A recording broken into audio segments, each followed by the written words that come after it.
Salam sejahtera dan salam hormat. Bersama saya Debbie Eminda Padan dalam Berita Pagi Sarawak edisi Khamis 10 Jun. Sebanyak 130 buah klinik dan hospital kerajaan di Sarawak telah dikenal pasti untuk program imunisasi COVID-19 kebangsaan.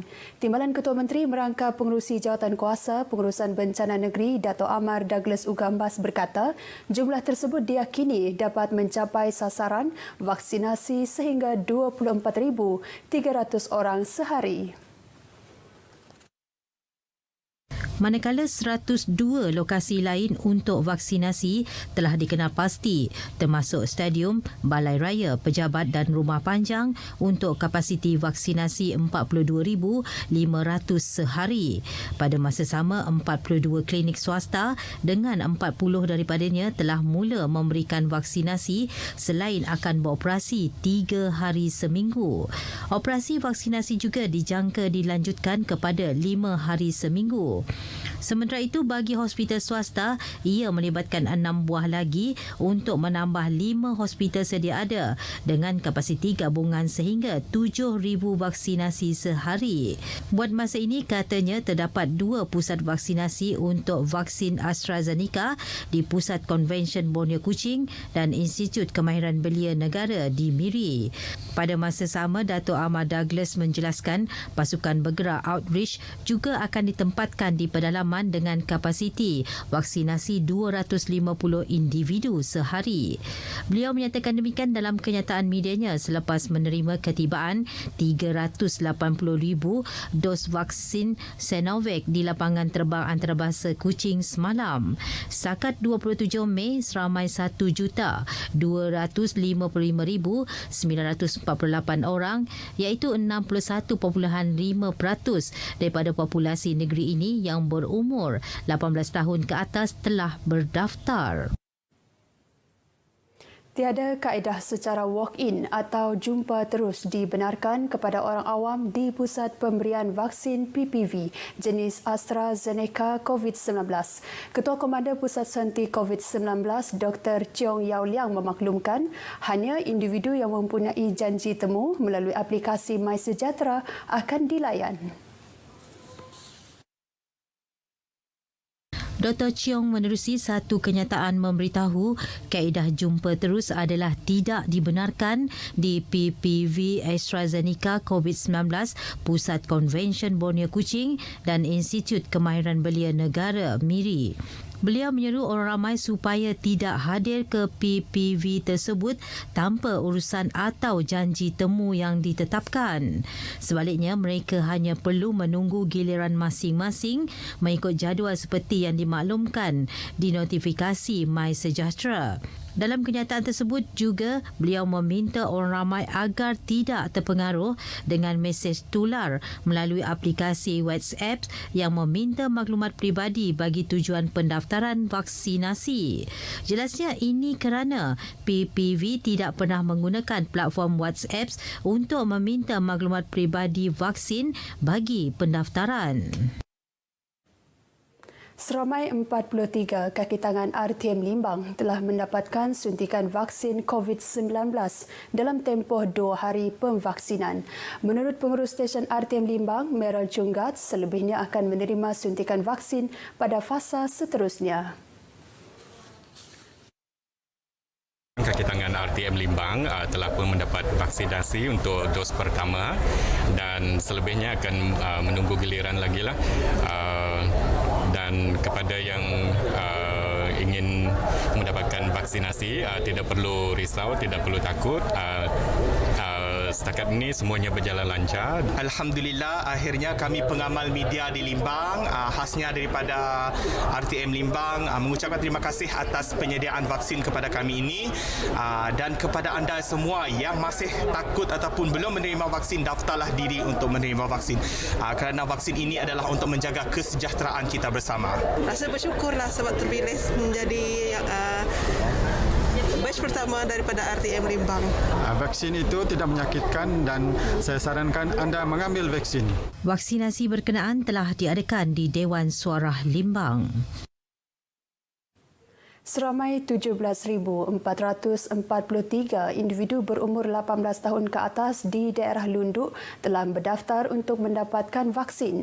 Pegawai daerah Lunduk Gustian Durani memberitahu pendaftaran itu sama ada melalui aplikasi MySejahtera maupun berdaftar di pejabat daerah.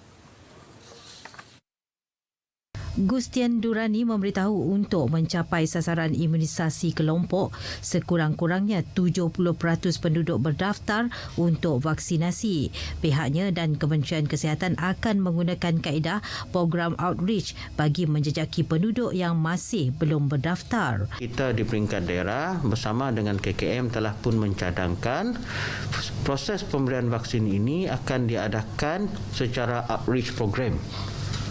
Outreach program di mana pihak KKM akan menubuhkan satu unit bergerak mobile yang akan dihantar ke kampung-kampung yang di luar bandar. Untuk menangani, satu adalah isu untuk warga emas dan kurang upaya. Yang kedua adalah bagi penduduk yang kurang berkemampuan untuk pergi ke pusat pemberian vaksin. Beliau berkata demikian kepada RTM semasa ditemui di pejabatnya di Lundu. Tamanya seramai 3,500 penduduk di 5 buah kampung telah dikesan berada di kawasan luar bandar dan memerlukan kemudahan tersebut untuk mendaftar dalam program vaksinasi. Seterusnya kita ke perkembangan COVID-19 di Sarawak. Jumlah kes positif di negeri ini merekodkan sebanyak 53,000 kes setakat ini selepas 419 kes baharu positif dilaporkan semalam. Kenyataan media Jawatankuasa Pengurusan Bencana Negeri memaklumkan daripada jumlah kes baharu semalam sebanyak 294 kes atau 70.17% telah dikesan di 5 daerah. 5 daerah berkenaan adalah Kuching dengan 124 kes, diikuti Bintulu 89 kes, Seri Aman 28 kes, Sibu 27 kes dan 26 kes di Lubuk Hantu. Selain itu, kes kematian akibat jangkitan COVID-19 turut mencatatkan peningkatan kepada 330 kes dengan 3 kes kematian baru dilaporkan semalam. Dalam kenyataan sama, Jabatan Kesihatan Negeri Sarawak juga mengisytiharkan 2 kluster baru iaitu kluster Kampung Hilir Lingga Seri Aman dan kluster Kampung Sinar Budi Baru Kuching. Sementara itu, kluster skim penempatan setapak Kuching ditamatkan. Manakala semalam juga pelaksanaan Perintah Kawalan Pergerakan diperketatkan, PKPD diisytiharkan di 7 lokaliti, sementara 2 lokaliti di Seri Aman dilanjutkan PKPD sehingga 21 Jun, manakala 8 lokaliti ditamatkan PKPD. Di kawasan Dewan Undangan Negeri Tamin, lebih 7,000 ketua isi rumah KIR telah dan akan menerima bantuan bekalan makanan Sarawak Ku Sayang bagi sepanjang pelaksanaan Perintah Kawalan Pergerakan. Menurut Adun Tamin, Insinyur Christopher Gira Sambang, antara cabaran yang dihadapi pihaknya adalah daripada segi logistik, memandangkan kawasan DUN itu merangkumi lebih 400 buah rumah panjang termasuk di kawasan pedalaman. Justru itu, dedah Insinyur Christopher, beberapa pusat agihan dibuka di beberapa lokasi di kawasan DUN berkenaan. Kita akan membuat satu center sebagai contoh pusat di Selangau kita ada menubuhkan 2 pusat, di Sekuau kita di Dewan Sekuau, jadi di kawasan Siong kita hantar ke rumah panjang dan kawasan Sebentik kita kawasan dekat Dewan Sebentik. Kita panggil diorang datang tapi tidak ramai, cuma ketua rumah dan 2 orang JKK sebab kita terasa mengikut SOP. Beliau ditemui pemberita RTM selepas menghadiri majlis penyerahan simbolik bakul makanan itu di Balai Raya Kampung Sebintik. Baguslah, kerajaan GPS membantu Macam kami orang yang tidak ada kerja ni sangat-sangat membantulah. Kami amat terima kasih sebab ada bantuan macam ni lah masa PKP ni kan. Kami merasa gembira lah dapat bantuan ini. Memang ramailah terjejas sebab banyak yang tidak bekerja kan. Tidak boleh turun bekerja. Memang bantuan macam ni memang baguslah untuk kita orang. Dalam pada itu, Insinyur Christopher turut memberitahu pekerja sektor pembinaan di pelbagai projek awam di sekitar Dun Tamin turut disalurkan bantuan makanan. Jelasnya sepanjang PKP, pelaksanaan projek seperti projek pengindahan tebingan Sungai Selangau dan projek Lebuh Raya Pen Borneo dihentikan sementara sekaligus menjejaskan pekerja yang terlibat dalam pelaksanaan projek berkenaan. Pusat Khidmat Dewan Undangan Negeri Dun Jepak menyasarkan lebih 6,000 ketua isi rumah KIR menerima bantuan bekalan makanan Sarawak Ku Sayang yang telah mula diedarkan sejak 3 hari lalu. Menurut Pegawai Pusat Khidmat Dun Jepak, Samsudin Abdul Razak, usaha penyerahan bakul makanan tersebut dilakukan oleh kaki tangan Pusat Khidmat Dun Jepak dan dibantu sukarelawan PBB Dun Jepak.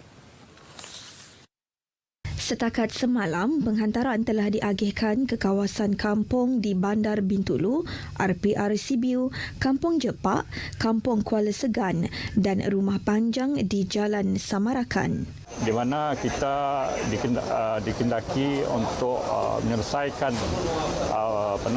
penyerahan ini sehingga hari Sabtu, yang mana akan melibatkan sebanyak 104 buah rumah panjang di kawasan Dun Jepak dan 22 buah kampung dan 2 kawasan perumahan. Berikutan situasi Perintah Kawalan Pergerakan 3.0, proses penyerahan bantuan memerlukan pihak tuai rumah atau ketua kampung hadir ke pusat pengagihan berdekatan Pasaraya Pembekal. Manakala terdapat juga situasi memerlukan bekalan makanan dihantar terus ke tempat jawatan kuasa kemajuan dan keselamatan kampung sebelum diagihkan kepada penduduk. Bakal YB Datuk Haji Talib Sepilir Adun N67 Jepak. Terima kasih mengagai kerjaan negeri Sarawak juga laban kaudah mantau semua rakyat ke tasah laban penyakit COVID-19 tu. Tu mana tu punya kota basic ke kena tu dah ke hidup punya kota sampai ke 2 minggu lah. Lebih hanya kita tempoh ke pihak ke.